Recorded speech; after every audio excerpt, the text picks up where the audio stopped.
ಈಗ ನಾವು ನೋಡಬೇಕಾಗಿರೋ course BSc forensic science. ಈ ಕೋರ್ಸ್ ಅನ್ನೋದು ಕಂಪ್ಲೀಟ್ಲಿ ಇನ್ವೆಸ್ಟಿಗೇಷನ್ ಮೇಲೆ ಇರುತ್ತೆ. ಅದೇ BS ಫಾರೆನ್ಸಿಕ್ ಸೈನ್ಸ್.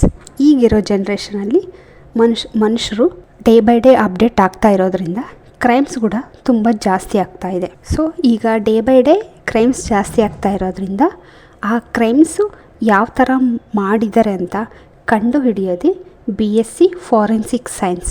ಎಕ್ಸಾಂಪಲ್, ಈಗ ಒಂದು ಮರ್ಡರ್ ಅಥವಾ ಆಕ್ಸಿಡೆಂಟ್ ಆಗಿದೆ ಅಂತ ತಿಳ್ಕೊಳ್ಳೋಣ.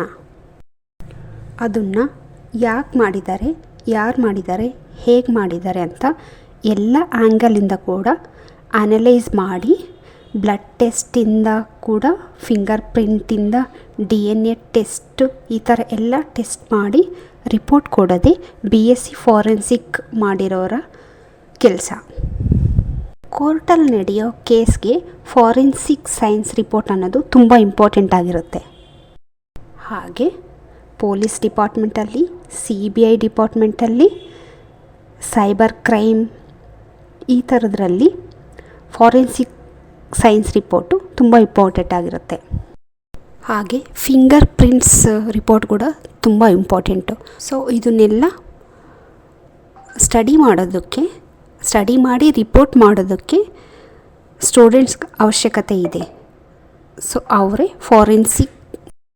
ಸೊ ಇದಕ್ಕೆ ಸ್ಟೂಡೆಂಟ್ಗಳ ಅವಶ್ಯಕತೆ ತುಂಬ ಇದೆ.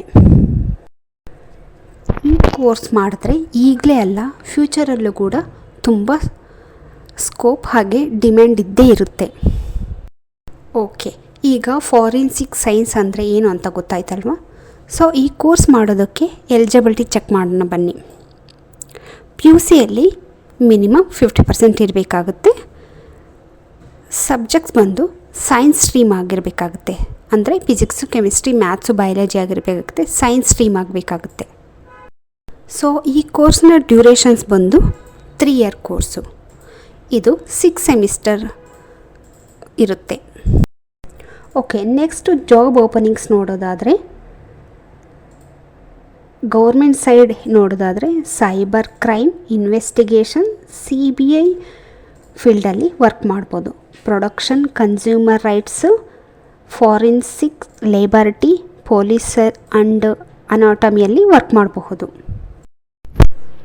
ಹಾಗೆ ಪ್ರೈವೇಟಲ್ಲೂ ಕೂಡ ನಿಮಗೆ ತುಂಬ ಜಾಬ್ ಓಪನಿಂಗ್ಸ್ ಇದೆ. ಓಕೆ, ಇಲ್ಲಿವರೆಗೂ ನೀವು ಫಾರೆನ್ಸಿಕ್ ಸೈನ್ಸ್ ಕೋರ್ಸ್ ಬಗ್ಗೆ ತಿಳ್ಕೊಂಡ್ರಿ ಅಲ್ವಾ? ನೆಕ್ಸ್ಟ್ ಏನಾದರೂ ಡೀಟೇಲ್ಸ್ ಬೇಕಿದ್ದರೆ ಸ್ಕ್ರೀನ್ ಮೇಲೆ ಕಾಣಿಸ್ತಿರೋ ನಂಬರ್ಗೆ ಕಾಲ್ ಮಾಡಿ ಫ್ರೀ ಕೌನ್ಸಿಲಿಂಗ್ ತೊಗೋಬೋದು. Thank you for watching.